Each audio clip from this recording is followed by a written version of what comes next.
So ಅದಾದ ನಂತರ ನಮ್ಮಪ್ಪ ಈ ಥರ ಗೋಕಾಕ್ ಚಳುವಳಿಗೆ ಡಾಕ್ಟರ್ ರಾಜ್ ಅಂತ ಹೆಡ್ಡಿಂಗ್ ಮುಖಪುಟದಲ್ಲಿ ಬರೆದು ಲೇಖನ ಬರೆದ್ಬಿಟ್ರು. ಅಲ್ಲಿ ಚಾಮುಂಡೇಶ್ವರಿನಲ್ಲಿ ಶೂಟಿಂಗ್ ಮಾಡ್ತಾಯಿದ್ರು ಡಾಕ್ಟರ್ ರಾಜ್ಕುಮಾರ್ ಅವರು. ಅವ್ರು ಕುಳ್ಶಾಂತ ಅವರು ಇವರು ಎಲ್ಲ ಸೇರಿಕೊಂಡು ರಾಜ್ಕುಮಾರ್ ಅವರು ನಮ್ಮ ಗೋಕಾಕ್ ನಮ್ಮ ಕಚೇರಿಗೆ ಬಂದುಬಿಟ್ಟು ಏನಿದು ಲಂಕೇಶ್ ಈ ಥರ ಮುಖಪುಟದಲ್ಲಿ ಬರೆದುಬಿಟ್ಟಿದ್ದೀರಾ, ನಾನು ಯಾವತ್ತು ಹೇಳಿದೆ ನಿಮಗೆ ಈ ಥರ ಗೋಕಾಕ್ ಚಳುವಳಿಗೆ ನಾನು ಬರ್ತಾಯಿದ್ದೀನಿ ಅಂತ.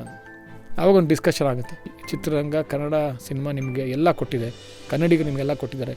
ಇವತ್ತು ನೀವು ಕನ್ನಡಿಗರಿಗೋಸ್ಕರ ನೀವು ಹೋರಾಟಕ್ಕೆ ಬರಬೇಕು ನಮ್ಮ ಜೊತೆ.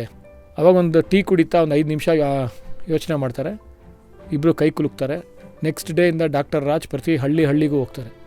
ಗೋಕಾಕ್ ಚಳುವಳಿ ಡಾಕ್ಟರ್ ರಾಜ್ ಅವರ ನಾಯಕತ್ವ ವಹಿಸಿ ಹಳ್ಳಿನೂ ಹೋರಾಟ ಶುರು ಮಾಡ್ತಾರೆ. ಅಲ್ಲಿ ಲಕ್ಷಾಂತರ ಜನ ಸೇರಿ ಅದು ಒಂದು ದೊಡ್ಡ ಚಳುವಳಿಯಾಗಿ ಗೋಕಾಕ್ ಚಳುವಳಿ ಶುರುವಾಗಿ ಕನ್ನಡ ಭಾಷೆ ಬಗ್ಗೆ, ಕನ್ನಡ ಒಂದು ಇದ್ರ ಬಗ್ಗೆ ಒಲವು ಶುರು ಆಗುತ್ತೆ. ಜನರ ಬಗ್ಗೆ ಒಂದು ಅವೇರ್ನೆಸ್ ಕ್ರಿಯೇಟ್ ಆಗುತ್ತೆ ಅವತ್ತು.